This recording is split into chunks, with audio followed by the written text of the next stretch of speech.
ازيكم حبايبي؟ عاملين ايه؟ يا رب تكونوا بخير وصحة وسعادة وهنا. يلا نصلي على الحبيب المصطفى كده ونشوف يوم ام مسلم بيبتدي ازاي. في ناس من متابعيني خارج مصر وداخل مصر عايزين يشوفوا يعني البلكونة وانا مربية في البلكونة وروتيني اليومي في البلكونة مع الفراخ. صليتوا بينا على الحبيب المصطفى، بس اهم حاجة اللايك والشير ودعوة جميلة بالخير يا ولاد. طبعا لو عندك بلكونة متر في متر هتبقى احلى مربية وهتربي وهتملي بيتك خير. هنا ما شاء الله انا عامله البلكونه 4 ادوار، 4 ادوار، دور ارضي ودور تاني ودور تالت للكتاكيت وفوق للحمام. الصف ده 4 والصف ده 3 ادوار. بصوا كده زي ما انتم شايفين، اللهم بارك. هنا اللهم صل وسلم وبارك عليك حبيبي رسول الله. طبعا في رمضان انا هاويه التربيه وبحبها جدا وبعمل كل حاجه بحب لبيتي. صليتوا بينا على الحبيب المصطفى. هنا اولاد جايبه 4 بطات مع فراخ. الكتاكيت اللي تحت دي عمر 15 يوم. زي ما انتم شايفين قطعت عودين خضره، طبعا لسه ما نضفت لهمش، قلت يلقطوا فيهم يعني. صليتوا بينا على الحبيب المصطفى. اهم حاجه للطيور النظافه والتهويه، نظافه وتهويه وتهتمي بيهم، هيبقوا ما شاء الله اللهم بارك، هيدوكي اوزان جميله جدا. دول عمر 3 ايام زي ما انتم شايفينهم كده. طبعا هي العشه دي انا هوسع لسه.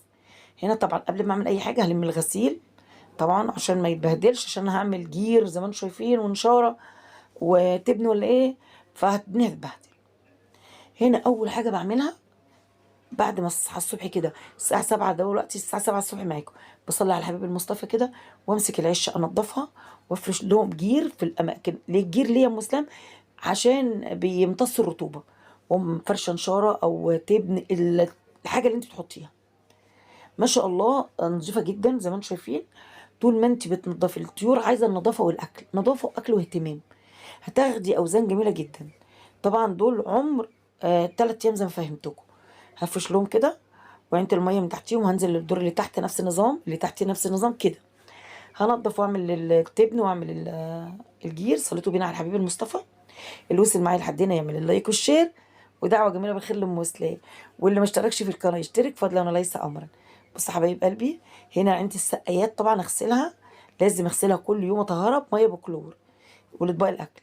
هنا دخلت على المطبخ زي ما انتم شايفين، غسلت السقايات ومحضره اعمل لهم الخلطه. البرطمان ده فيها مسلم كزبره وكمون وتوم باودر وبصل باودر وجنزبيل وقرفه وحبه البركه، الا معلقه الشطه دي جميله جدا بتخليهم ياكلوا ما شاء الله عليهم.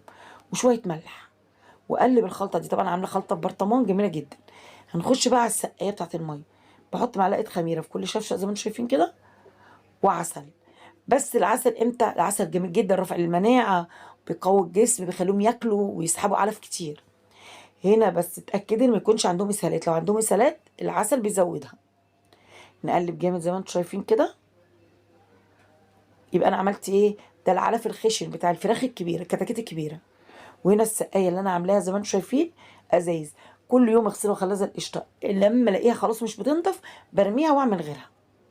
هنا دخلت على البلكونه، صليت على حبيب مصطفى. بعزل الاكل بقى كده في طبقين. وطبعا ما بملاش الاطباق قوي عشان اشوف الكتاكيت وهي بتاكل، واشوف الكميه اللي كانت بتاكل حلو ولا ما بتعرفش تاكل يعني، او بتاكل قليل، عشان ابقى متابعاها. هنا هعمل نفس اللي انا عملته في العلف الخشن، هعمل في العلف الناعم. طبعا العلف ده العلف البادي. يعني ايه البادي؟ بتاع الكتاكيت الصغيره اللي لسه الناعم السمسم. احط عليه نفس الخلطه واقلبه حلو. ما شاء الله اللهم بارك زي ما انتم شايفين كده. يعني حاجتك دي في بيتك ما شاء الله بتملى بيتك بركه. وما بتاخديش نص ساعه ولا ساعه وتاكلي طيورك. طبعا انا باكل صبح وبالليل مرتين في اليوم، وكده كده ما بشيلش الاكل من قدامهم، 24 ساعه الاكل موجود زي ما انتم شايفين كده. الطوب ده حطاه عشان احط عليه المسقه، عشان ما يجيش فيها تبن ولا الكلام ده كله، عشان تفضل الميه نظيفه. طبعا انا محضناهم على محلول معالجه الجفاف. محلول معالجه الجفاف استقبلتهم بمحلول معالجه الجفاف جميل جدا بصراحه. هنا ما شاء الله طبعا خلصت المحلول 3 ايام ورا بعض محلول. ودلوقتي بقيت احط العسل والخميره يوم ويوم يوم ويوم. يوم ميه بيضه وعليها شويه خل عشان السموم، ويوم عسل. هنا طبعا عندي دقيقه مسلم. صلوا بينا على الحبيب المصطفى. طبعا احنا بنصوم طبعا في 10 رجب، فبعمل عرقسوس، باخد طفل العرقسوس زي ما انتم شايفين جميل جدا. وعندي خضره، عندي حاجه بعبيها في كيس في المطبخ واقوم حطها للكتاكيت هنا اهو زي ما انتم شايفين. ايه رايكم؟ هنا جبت 4 بطات بقى، قلت عشان رمضان كل سنه وانتم طيبين، شلمت الحبايب، حطيتهم مع الفراخ. ينفع يا ام اسلام؟ ينفع، لان انا بصحى الصبح بقوم فاتحه باب العشاء واخليهم بقى في البلكونه رايحين جايين مع بعض زي ما انتم شايفين كده. اللهم بارك، كده زي العسل. يعني انت يا قلب اختك لو جبتي كل شهر 20 فرخه، 20 كتكوت، بعتي 10 وخليتي 10 لبيتك، ال10 اللي انت بعتيهم هيصرفوا عليهم. يعني انت يعتبر خدتي 10 ببلاش خالص. كلتي طول الشهر فراخ بانيه واجنحه ووراك ببلاش خالص، ببلاش. فحاجه دي موفره جدا وجميله وحاجه اقتصاديه، وفي بيتك ما شاء الله عليكي في بلكونه متر في متر، هتبقى احلى مربيه. ولحد ما ربنا يوسعها عليا وعليكي وعلى جميع خلق الله. وبقى اللي عنده سطح يربي. انا بقى كان نفسي ومنى عيني اجيب حتى لو شقه دور ارضي واربي فيها بقى رومي، بط، فراخ، حمام، زي ما انا عايزه. يلا ربنا يوسع علينا وعليكم جميعا يا رب. هنا بصوا حبايب قلبي، جه دور الحمام بقى. نفس السقايه، حاطه ميه بعسل بخميره، وغسله لهم الحاجه بتاعتهم بميه وكلور زي الفل، زي ما انتم شايفين كده. طبعا انا بحط للحمام حفان، بس حفان كلفه، ما بكترش عشان ما يرموش ويدهوروا. هوريكم كده انا عامله جردل حاطه في الكلفه اهو. لكن اللي معاه زغاليل بحط له مرتين، بحط له مره الصبح ومره المغرب. ما معهوش زغاليل بخلي له هي مره. بصوا حفان واحد بس.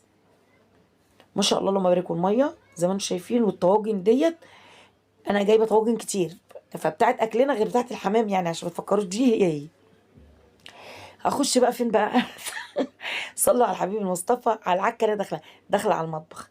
المطبخ عندي ما بيفضاش مواعين، تعبت وزهقت منه بصراحه. بصوا، يعني انا كنت نايمه سايبه حاجات في الحوض، لقيت ابني بقى امسخن كل يلا ربنا يصلح لهم حالهم طبعا.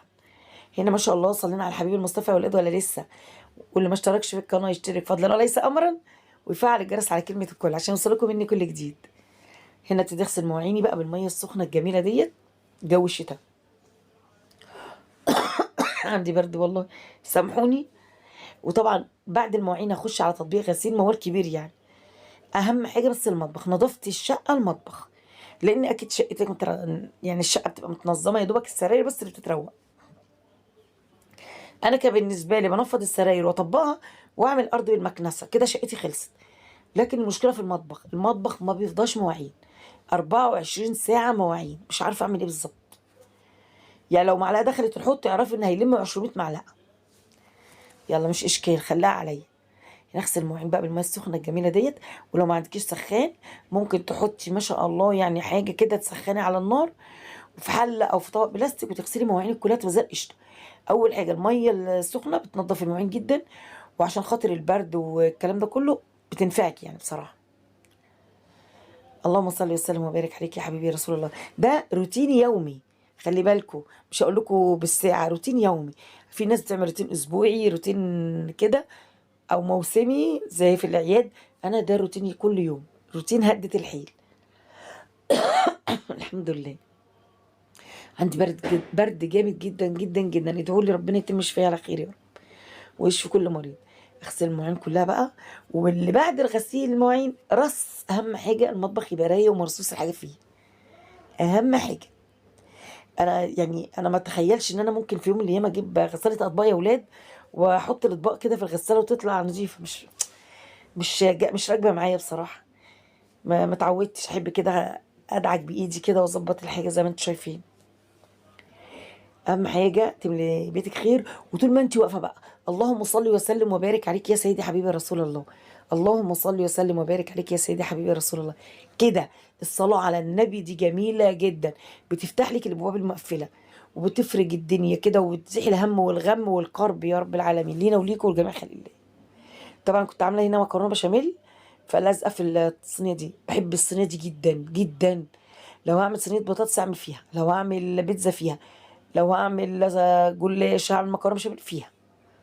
في بيني وبينها ألفة كده. انا ما شاء الله اغسل كده المواعين، وطبعا اغسل وارص بقى مواعيني واصبن الحوض، اظبط الدنيا. هو يعني ما شاء الله الروتين ده تعمليه الصبح بدري، الدنيا كلها طول النهار بيبقى زي الفل. طبعا انا امبارح كنت عامله مكرونه بشاميل وكفته، النهارده هعمل بطاطس محمره وبطاطس مهروسه فول بصلصه كده. يعني همشيها كده اي حاجه كده خفيفه. صليتوا بينا على الحبيب المصطفى من الحاجه اهوت. غسلت البوتاجاز، ما حدش عيب على بوتاجازي. بوتاجازي ده بقاله 26 سنه يا ولاد، يعني بقاله كتير كتير قوي يعني. فما شاء الله، بس الحمد لله ان هو لحد دلوقتي وصل اللي هو فيه. الازاز بتاعه مكسور، بس انا ايه طبعا لو جبت ازاز في شباك انتوا مش شايفين، او اللي متابعني عارف كل شويه الازاز بيقع، فوفرت على نفسي وحطيت لزقه كده وراه. هنا صبيت الحوض وخليته زي القشطه زي ما انتم شايفين. ابتدي بقى ايه ارص المواعين. بعد ما تغسلي مواعينك ما تخليش الدنيا مكركبه عندك مواعين في المنقله كده في الشياله، لا ولا في الصفايه زي ما انتوا بتسموها ايه، انا مش عارفه. فبعمل كده زي ما انتم شايفين، ارص حاجتي وارص مواعيني والمع رخاماتي. احس مطبخي ما شاء الله، بحس براحه نفسيه. ما بحبش حد يعمل لي مطبخي. حتى لما اولادي يغسلوا لي او مراتي ابني يغسلوا مواعين اقول لهم ما بحبش، لا انا احب انا يغسلوا المواعين وبيخلوها زي القشطه بصراحه، بس ما بيرصوش المواعين حلو. هنا الكيس ده انا حاطاه في المطبخ هنا. اي عود خضره، اي عود حاجه تصفيه لاي حاجه بيبقى معايا. طبعا لحد دلوقتي انا مش شربت الشاي بلبن، تخيلوا دي. يعني قمت عملت للطيور اهو، عامله الشاي بلبن وسندوتش جبنه. وهخش على التطبيق الغسيل، انا عندي تطبيق غسيل يعني 3 حطات، 3 غسلات رميهم على السرير، الم والم وارمي، ما طبقش. قلت لا ما بديهاش النهارده بقى اعمل كده، بس اشرب الاول، اروق على نفسي، اروق على نفسي وعلى دماغي بكوبايه شاي بلبن. باي وطالع لي على السرير عايز يقعد جنبي.